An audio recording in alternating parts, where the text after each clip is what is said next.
Text-to-CAD is an innovative open-source framework that enables AI coding agents to create precise, editable, and manufacturing-ready 3D CAD models from natural language instructions.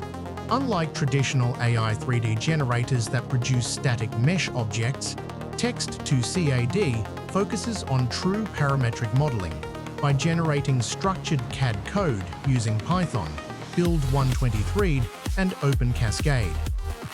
This approach allows designers, engineers, and developers to create models that can be modified, version-controlled, simulated, and exported for real-world production workflows.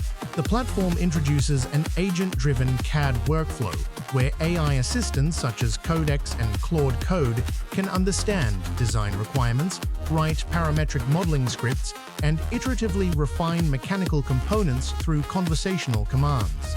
By combining artificial intelligence with professional CAD principles, Text-to-CAD transforms the design process from manual modeling into a collaborative workflow between humans and AI agents.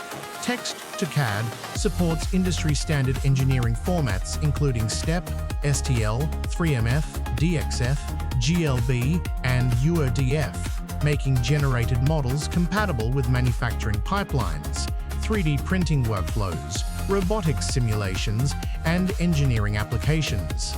Its geometry-aware editing system uses stable CAD references, allowing AI agents to make targeted changes to existing designs without rebuilding entire models from scratch.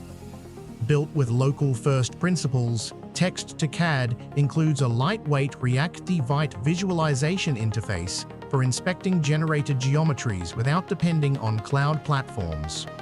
With integrations for robotics workflows, ROS2, MoveIt, and automated manufacturing checks, it provides a powerful foundation for the future of AI-assisted engineering, where developers and designers can rapidly transform ideas into production-ready parametric models. Finally, if you know a fellow dev or student who's struggling with this topic, share this video. Let's keep engineering simple and accessible for everyone. Thanks for watching, and I'll see you in the next Byte.